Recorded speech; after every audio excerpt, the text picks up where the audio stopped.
शेतीचं काम म्हणलं तर खूप अवघड झालेलं आहे. कंपन्या झाल्या, शेतीत काम करायची इच्छाच नाही कोणाची.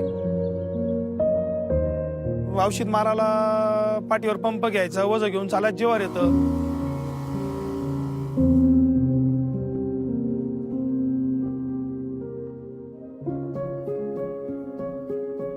मैं एक किसान फैमिली से हूँ। मैं जब इंजीनियरिंग में था तो हमने देखा कि दवा का छिड़काव करना एक बहुत ही बड़ी समस्या है। तो ये प्रॉब्लम सॉल्व करने के लिए हमने एक व्हील बेस्ड ऐसा स्प्रेयर डेवलप किया जिसमें आपको कोई भी टैंक पीठ पे लेने की जरूरत नहीं है, आपको सिर्फ हैंडल पकड़ना है और पुश करना है।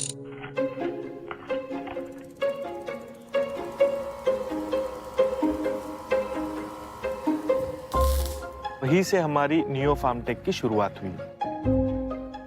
फार्मिंग एक ऐसा सेक्टर है कि जहाँ पे जितना डेवलपमेंट होना चाहिए, जितना काम होना चाहिए, उतना काम हुआ नहीं, और वो काम मैं करना चाहता हूँ। इसीलिए मैं चाहता हूँ कि मैं भारत के सुपर फाउंडर में आऊँ।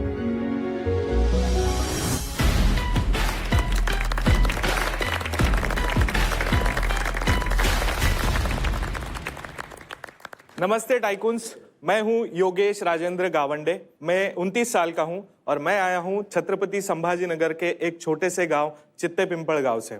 तो टाइकून्स, आपने देखा होगा फार्मर्स पीठ पे टंकी लेके स्प्रे करते हैं। 20 से 25 किलो का वजन उनको पूरे खेत में लेके घूमना पड़ता है। जो भी पेस्टिसाइड्स है वो नाक और मुंह के अंदर जाता है और उसी की वजह से पेस्टिसाइड पॉइजनिंग होना, आई इरिटेशन, स्किन इरिटेशन जैसे प्रॉब्लम्स होते हैं। और सबसे बड़ी प्रॉब्लम है कि लेबर नहीं मिलता है और कोई भी वुमन फार्मर पीठ पे टंकी लेके स्प्रे नहीं कर सकती है। तो इसीलिए ये प्रॉब्लम सॉल्व करने के लिए हम लेके आए हैं नियो बाहुबली स्प्रेयर और नियो स्प्रे पंप। पिछले 9 साल से मैं ये काम कर रहा हूँ। इसमें से लगभग 6 से 7 साल मैंने फार्मर्स के साथ ऑन ग्राउंड काम किया है, उनकी प्रॉब्लम समझी है। हम सोशल अल्फा और Bill and Melinda Gates foundation के थ्रू हमने India agritech incubation network programme के अंडर यूपी और उड़ीसा में बहुत अच्छा काम किया और उसी की वजह से हमें बिल गेट्स सर को मिलने की अपॉर्चुनिटी मिली।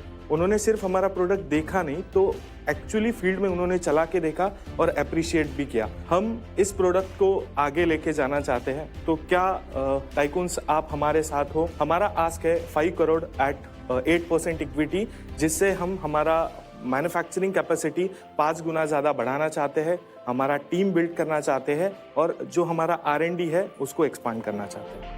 योगेश, वन क्वेश्चन कि जिससे कितना टाइम सेव होता है फार्मर का? बिकॉज मेरे को लगता है कि सबसे ज़्यादा ROI फार्मर को उसमें मिलेगा एफिशिएंसी बढ़ाने से। सर, फार्मर का 2 प्रॉब्लम्स हैं, एक है स्प्रेइंग और दूसरा है खरपतवार निकालना। अगर मुझे 1 एकड़ स्प्रे करना है तो अगर एक बंदा है तो उसको पूरा दिन जाता है, 2 बंदे हैं तो वो 3 से 4 घंटे में 1 एकड़ स्प्रे कर सकता है। जो हमारा पुश टाइप स्प्रेयर है वो 25 से 30 मिनट में 1 एकड़ करता है। ये मशीन 15 से 20 मिनट में 1 एकड़ कर लेगा।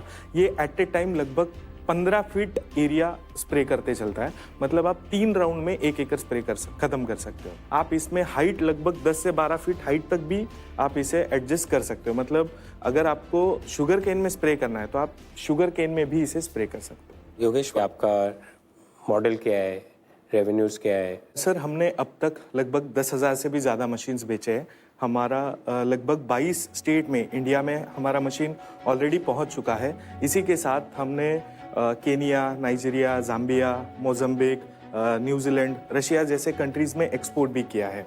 इसमें हम डायरेक्टली B2C भी करते हैं, B2B भी है, B2G भी है। करंटली अभी हम 3rd पार्टी कर रहे हैं और इसी के साथ हमारा फिलैंथ्रोपिक सेल भी है। लास्ट ईयर हमारा अराउंड 1000 मशीन्स बिका है। उसमें मेजॉरिटी प्रोडक्ट हमारा बैटरी स्प्रेयर बिका है। लास्ट ईयर रेवेन्यू था हमारा अराउंड 1.2 CR। इस साल हम 2 करोड़ ऑलरेडी क्रॉस कर चुके हैं टिल डेट। इस साल हम अराउंड 3.5 CR पे क्लोज कितने का है? ये 75,000 का है। बैटरी स्प्रेयर हमारा 13,000 का है और ये हमारा सबसे बेस्ट सेलर प्रोडक्ट है राइट नाउ। अभी करंटली हमारा जो रेवेन्यू हुआ है उसका 50% रेवेन्यू हमें बाहुबली स्प्रेयर से मिलता है और बाकी का हमें बैटरी स्प्रेयर से मिलता है। मेरा एक क्वेश्चन है, may be it's the negative voice in the room. मुझे ना एक्चुअली इस प्रोडक्ट में कुछ नया नहीं दिख रहा। मतलब मैं इंजीनियर नहीं हूँ, मैं एक चार्टर्ड अकाउंटेंट हूँ, तो मैं आपकी डिग्री और आपकी एजुकेशन को अंडरमाइन नहीं कर रहा हूँ। मुझे एक मशीन दिख रही है, सोलर के पैनल्स दिख रहे हैं, कुछ टायर्स दिख रहे हैं, तो उसमें मुझे डिफेंसिबिलिटी ऑफ द प्रोडक्ट जिसको मैं कहता हूँ वो मुझे नहीं समझ आ रही. What am I missing? Sir आप अगर spraying category of the product देखोगे तो आपको दिखेगा बैकपैक स्प्रेयर है, उसके बाद ट्रैक्टर माउंटेड स्प्रेयर्स है और डायरेक्टली ड्रोन्स है. तो बैकपैक स्प्रेयर का अगर प्राइसिंग देखोगे तो वो 2000-3000 से शुरू होता है. आप अगर ट्रैक्टर माउंटेड स्प्रेयर देखोगे तो वो 60,000-70,000 से स्टार्ट होता है लगभग 1.5 लाख रुपए तक. और आप अगर अभी आप ड्रोन खरीदने जाते हो तो कम से कम 6 लाख से 10 लाख तक का ड्रोन मिलता है. अभी इंडिया में 90% बैकपैक स्प्रेयर्स यूज हो रहे हैं. हम उनको एक अच्छा प्रोडक्ट देना चाहते हैं जिसमें उनको इफिशियंसी मिलेगा, थोड़ा सा प्राइस ज्यादा रहेगा मगर उनको लेबर का प्रॉब्लम नहीं होगा, टाइम बचेगा, एफर्ट्स बचेगा. योगेश, मेरा क्वेश्चन अभी भी आंसर नहीं हो रहा है.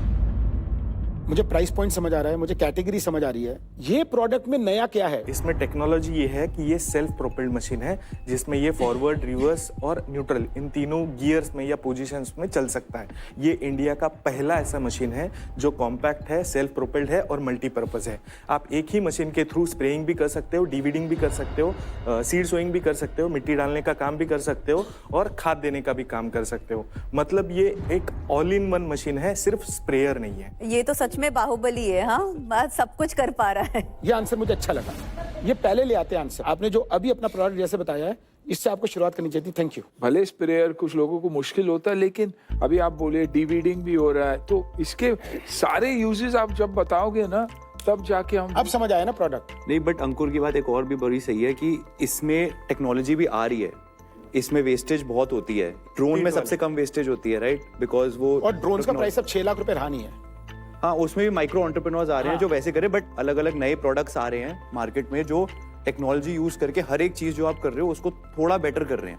अभी वो महंगे हैं बट अगले 5 साल में वो सस्ते हो जाएंगे. But Aditya, I don't think India का जो कॉमन फार्मर है वो अभी ड्रोन के लिए 2 साल में तैयार नहीं, है. तो ड्रोन नहीं दे रहा. क्या हो रहा है, माइक्रो एंटरप्रेन्योर है, आप ड्रोन वो लेके जाता है, वो 100 रुपए या 200 रुपए 500 रुपए में उसका फार्म स्प्रे करके वापस चला जाता है. Sir, that's what's happening. तो जहाँ पे आपका 200-500 रुपए लग रहा है ना, हाँ. ये मशीन 30 रुपीज के पेट्रोल में 1 एकड़ स्प्रे हाँ, कर. मैं समझ गया. अब ये जो 300 है ना, ये 5 साल में 200-130 रुपए पे आ जाएगा. क्यों? क्योंकि टेक्नोलॉजी का कॉस्ट कम होता रहता है, और ऑटोनोमस ड्रोन्स बन रही हैं, कुछ नहीं करना, वो खुद ही उड़ के उसके अंदर मैप करना और वो उड़ के इम्प्रूव होता रहेगा. 10 साल बाद ड्रोन ही कर रहा होगा. मैं आपको थोड़ा सा रियलिटी बताता हूँ ड्रोन्स के बारे में और मेरे प्रोडक्ट के बारे में, क्यों डिफरेंस है और क्यों अलग है. अगर आपको स्प्रे करना होता है, स्प्रे सबसे ज्यादा इंपॉर्टेंट होता है जब फ्लावरिंग स्टेज है. तो उस समय अगर आप ड्रोन से स्प्रे कर रहे हो तो उसका जो थ्रस्ट है उसकी वजह से पूरा जो पौधा है वो हिल जाता है और वो जो फ्लावर है वो डैमेज हो जाता है. ये सबसे मेजर प्रॉब्लम है. आप ग्राउंड पे जाके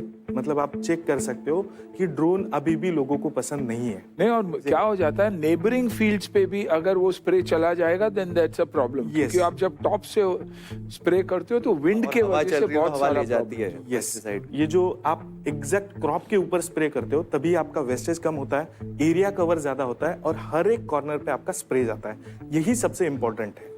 आपकी बात सही है कि आगे जाके टेक्नोलॉजी का कॉस्ट कम होगा मगर उसका इफिशिएंसी और एक्चुअल जो फील्ड रिजल्ट है वो सबसे ज्यादा इंपॉर्टेंट है और वो चीज हम हमारे प्रोडक्ट के थ्रू कर रहे हैं. इसका प्राइसिंग बताया, इसकी कास्टिंग क्या है? सर इसमें लगभग हमें 35% ग्रॉस मार्जिन है और नेट मार्जिन हमारा अराउंड 10 to 12% है. 10% प्रॉफिट है. अराउंड 10%. ये बताओ, ये जो 75,000 रुपए का है ये प्रोडक्ट, ये अभी फार्मर अपफ्रंट तो पैसे दे नहीं रहा होगा, ये फाइनेंस करवा रहे होगे आप, राइट? सर हमारे पास माइक्रो फाइनेंस भी है इसको सपोर्ट करने के लिए, एंड यूजर माइक्रो फाइनेंस. और इसी के साथ मतलब फार्मर आता है आपसे खरीदता है, आप उसको लोन दिलाते हो ये खरीदने Yes, के लिए, वो सब भी- आप ही अरेंज करते हो? नहीं, उसके लिए ऑलरेडी बहुत सारे एजेंसीज है या बाकी माइक्रो फाइनेंस है, उनके थ्रू वो होता है. और जब से ये प्रोडक्ट आया है आज तक मुझे एक भी मशीन माइक्रो फाइनेंस पे देने की जरूरत नहीं पड़ी. लोगों ने अपफ्रंट पैसा दिया है क्योंकि इसमें वो वर्थ वैल्यू है. मतलब after land preparation to harvesting, इसके बीच में जितने भी काम है वो सारे काम एक ही मशीन कर सकता है. एक भी मशीन ऐसा नहीं है कि मैंने वो क्या बोलेंगे क्रेडिट पे दिया. योगेश, कोई और पहले मनी रेज किया है? यस, सोशल अल्फा से हमने रेज किया है. एंड क्या वैल्यूएशन पे? वो हमने रेज किया था सीड एट 8 CR वैल्यूएशन 1 साल पहले. तो आप 8 CR से अभी वैल्यूएशन 50 CR पे ले जा रहे हैं. यू नो, इतना बड़ा जंप है, उसका रीजन? तो इसमें 3 रीजंस हैं. एक जो हमारे पाइपलाइन प्रोडक्ट्स हैं जो कि वैल्यू ऐड करते हैं कस्टमर्स के लिए. सेकंड, हमारे जितने भी अभी 3 प्रोडक्ट हैं वो सारे प्रोडक्ट्स गवर्नमेंट सब्सिडीज में आ रहे हैं, जिससे हमें नेक्स्ट ईयर अराउंड 20 CR तक रेवेन्यू हमारा सिर्फ B2G से जनरेट हो सकता है। बट गवर्नमेंट का पैसा B2G तो मतलब एक आप भी जानते हैं वो तो अगले ट्रिकी, साल भी आएगा, उसके अगले साल भी आ सकता है। मतलब पैसा आए कि ना आए वो भी नहीं, ट्रिकी। ऑर्डर्स मिलेगा, यहाँ पे पैसा आने का ऐसा कुछ नहीं है। फार्मर प्रोडक्ट परचेस करता है, हम उसको इनवॉइस करते हैं और वो सब्सिडी के लिए अप्लाई करता है, पैसा उनको मिलता है सब्सिडी का। मेजर इंपॉर्टेंट ये है कि प्रोडक्ट सब्सिडी में लिस्ट होना चाहिए। इसका कितना एज है, कितने साल चलती है, कैसे रिपेयर मेंटेनेंस होता है? अगर कोई प्रोडक्ट परचेस करता है तो मिनिमम 5 से 6 साल तो ये आराम से चलेगा। इसमें अगर मेंटेनेंस की बात करें तो एक तो इंजन है जिसमें कार्बोरेटर खराब होता है, फिल्टर खराब होता है, पकड़ के चलो आपको साल का कम से कम एक 5 से 10 हज़ार का खर्चा आएगा। Always 10% of the equipment is annual maintenance cost Right. in any business, approximately. Market, आप बताइए आप क्या स्कोर देना चाहेंगे?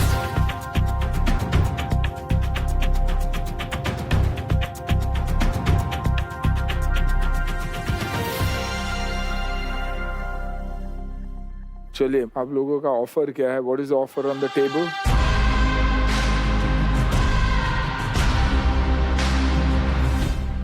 प्रॉब्लम है कि अगेन ये कोई फ्यूचर टेक नहीं है अभी जो आने वाला है, दैट्स वन। तो मैं ज़्यादा टेक में लार्जर विजन में पैसा डालना चाहता हूँ कि कुछ बहुत ज़्यादा चेंज होगा 8-10 साल में। इसके पास आपके यहाँ पेटेंट्स होंगे बट इसकी डिफेंसिबिलिटी नहीं है। 2 हफ्ते पहले मेरे पास एक किसान रोवर आया था, वो यही बना रहा है, exactly similar product, super seeder plus sprayer. तो मेरे तरफ से नो ऑफर है एंड मैं पार्टनर नहीं कर पाऊंगा। योगेश, आपका इनोवेशन बहुत अच्छा है बट मेरे हिसाब से वैल्यूएशन तो रहा है, इस कारण अभी मेरे पास नो ऑफर है। अगर वैल्यूएशन में आप चेंज नहीं करना है तो ऑफर कुछ है ही नहीं। मिनिमम मैं 50 CR पे रेज करना चाहूँगा।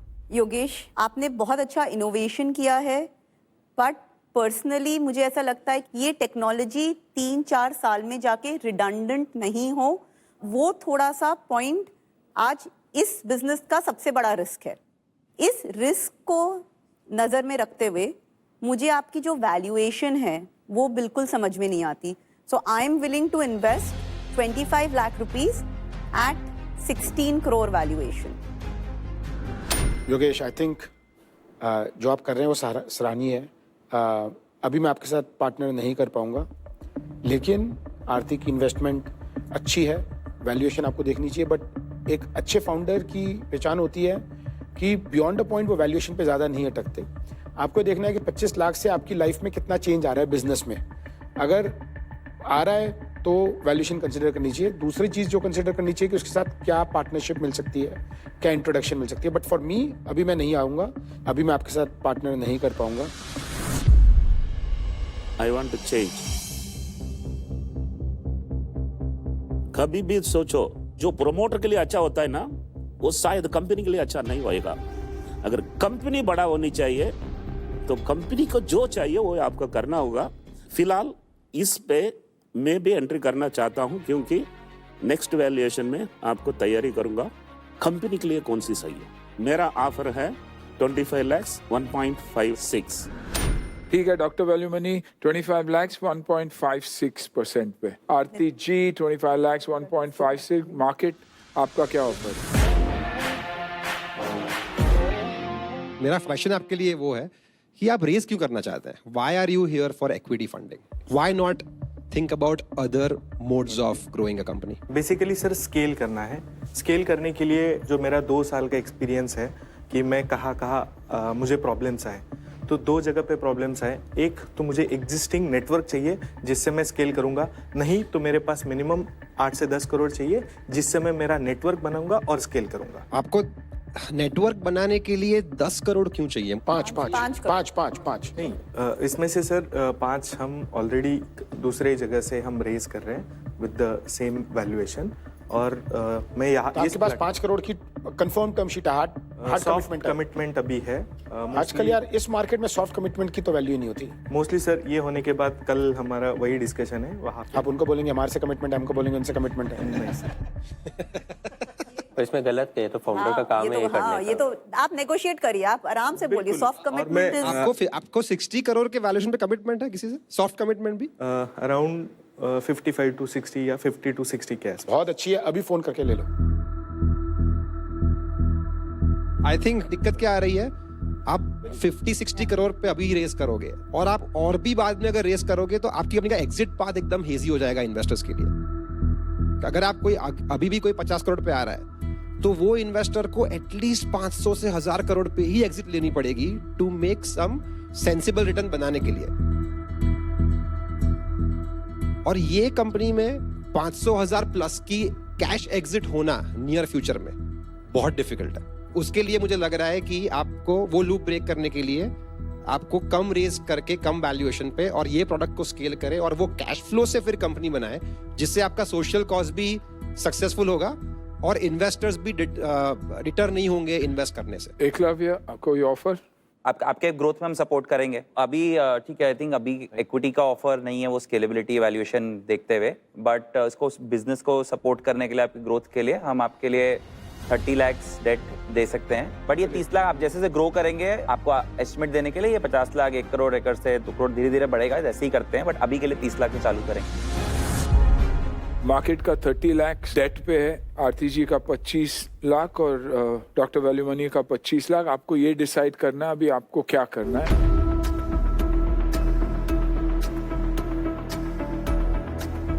अकॉर्डिंग टू मी मुझे एक तो फंड्स चाहिए, नहीं तो नेटवर्क चाहिए। दोनों में से एक चाहिए कि जिससे मैं स्केल करूं। मुझे 8 से 10 करोड़ अभी चाहिए, तो उसमें से अगर मुझे अभी 5 मिल सकता है तो ही मैं आगे जा पाऊंगा, नहीं तो मैं बैक करूंगा। अगर आपकी मंजूर नहीं है तो मंजूर नहीं। योगेश, एक बहुत सिंपल सी पॉलिसी है which is the no regret policy.